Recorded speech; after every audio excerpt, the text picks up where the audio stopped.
Bismillahirrahmanirrahim. Assalamualaikum warahmatullahi wabarakatuh. Innal hamdalillah nahmaduhu wa nasta'inuhu wa nastaghfiruh wa na'udzu billahi min syururi anfusina wa min sayyiati a'malina may yahdihillahu fala mudilla lahu wa may yudlilhu fala hadiyalah.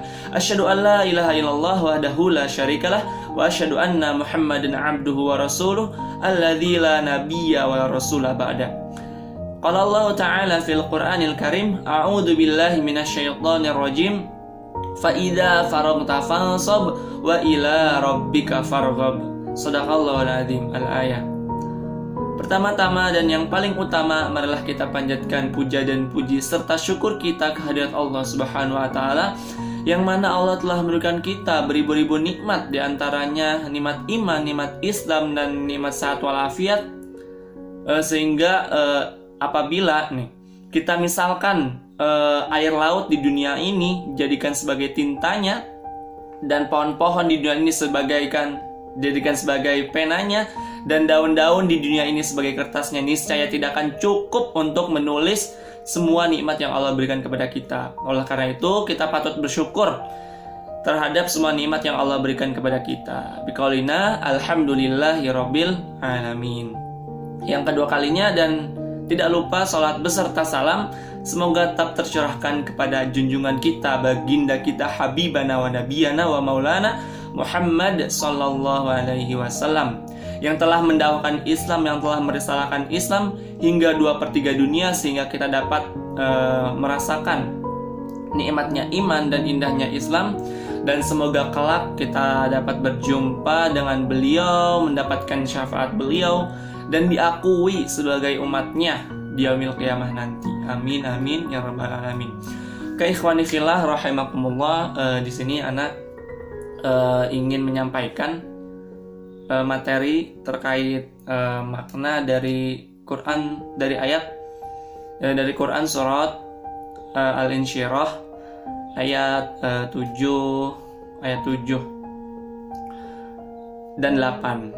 Oke, sebagaimana yang telah Ana bacakan tadi di awal, bunyi dari surat Al-Insyirah ayat 7 dan 8, yaitu a'udzu billahi minasyaitonir rajim, fa idza faraghta fansab wa ila rabbika farghab, yang artinya fa idza faraghta, maka apabila engkau Muhammad telah selesai dengan suatu urusan, faraghta fansab, tetaplah bekerja dengan semangat untuk urusan yang lain. Wa ila rabbika farghab, dan kepada Tuhanmu lah engkau berharap. Oke, untuk ayat ke-7, dari sini kita bisa ambil maknanya. Banyak beberapa pendapat, banyak beberapa ulama menafsirkan terkait ayat yang ke-7 ini. Nah, kita dapat menyimpulkan, dapat menarik dari pendapat-pendapat ulama yang banyak itu menjadi 2 kesimpulan. Yang pertama, fa idza faraghta, maka apabila engkau Muhammad telah selesai urusan dakwah, fansab, maka beribadahlah, maka bekerja keraslah untuk ibadah, gitu maksudnya. Dan yang kedua, fa idza faraghta, dan apabila engkau Muhammad telah selesai suatu urusan, fansab, maka kerjakanlah urusan yang lain, gitu. Nah, jadi kita bisa ambil kesimpulan dari sini, fa idza faraghta, maka apabila engkau, berarti apabila engkau telah selesai suatu urusan. Nah, urusan apa di sini? Allah Subhanahu wa taala tidak menjelaskan dengan spesifik terkait urusan. Nah, jadi kita bisa simpulkan di sini bahwa urusan di sini urusan yang di sini itu dapat diambil kesimpulan, yaitu urusan terkait duniawi dan urusan ukhrawi atau urusan akhirat. Nah, jadi ketika kita selesai urusan dunia, selesai urusan pekerjaan misal, selesai urusan amanah misal, nah kita lanjut ke urusan yang lain, yaitu urusan yang untuk membawa kita ke akhirat, gitu. Jadi kesimpulannya, ketika kita selesai suatu urusan, jadi kita tuh seorang mukmin itu kehidupannya itu nggak berhenti gitu, nggak berhenti di suatu kegiatan gitu. Makanya kita itu sebagai seorang mukmin harus memiliki schedule gitu, maksudnya memiliki kegiatan-kegiatan selanjutnya gitu, nggak nganggur gitu. Soalnya di dalam Islam orang yang nganggur itu sangat dibenci gitu. Daripada nganggur, mending berbuat kebaikan, manfaatkan hidup ini untuk untuk senantiasa mengharap ridho dari Allah Subhanahu wa taala. Dan juga misal nih, kita selesai suatu urusan, selesai dakwah, maka kerjakanlah urusan yang lain gitu, continue gitu. Jadi tidak ada yang namanya kata berhenti gitu, berhenti. Mungkin boleh sih ada katanya istirahat. Kita ganti kata berhenti itu dengan kata istirahat. Istirahat sejenak itu boleh. Tapi jangan sampai kita tuh berhenti gitu lama terus tanpa ada kegiatan yang lain gitu setelah kita menyelesaikan kegiatan, misal kegiatan dakwah tadi ya. Kita setelah kegiatan dakwah jangan berhenti gitu, misalkan jangan berhenti sampai kapanpun gitu, jangan berhenti gitu. Jadi harus continue gitu.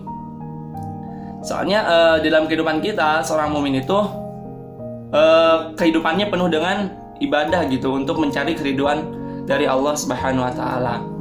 Misal nih, kita kan sekarang kelas 11, kelas 10, itu kan dari masa-masanya ini kan ya, menjadi panitia mention. Kelas 10 sebelumnya menjadi panitia LDK, terus lanjut dengan panitia mention. Nah, kita nih kelas 11, kelas 10 setelah menjadi panitia mention itu seharusnya nggak berhenti gitu, udah lepas tangan gitu. Jadi nggak peduliin kondisi yang lain gitu. Kita boleh istirahat sejenak, pasti les sekolah diberikan waktu istirahat sehari. Jadi kita bisa manfaatin waktu istirahat itu sejenak, bukan berhenti ya, istirahat bukan berhenti tapi istirahat sejenak. Nah, jadi setelah istirahat itu kita lanjut lagi gitu, besoknya harus semangat untuk menggapai ridho dari Allah Subhanahu wa taala. Lanjut untuk menuntut ilmu gitu. Soalnya kan seminggu setelah semention itu kan ada UTS. Jadi manfaatkan sebaik-baiknya untuk belajar gitu, untuk mengharap ridha Allah, untuk menuntut ilmu. Insya Allah kita akan mendapatkan jannahnya. Wallahu a'lam bishawab. Mungkin itu saja yang bisa Anda sampaikan. Kurang lebihnya mohon maaf. Yang benar itu datangnya dari Allah Subhanahu wa taala semata, dan yang buruk itu datangnya dari anak pribadi. Kata kuncinya yaitu bukan berhenti tapi istirahat sejenak. Kurang lebihnya mohon maaf.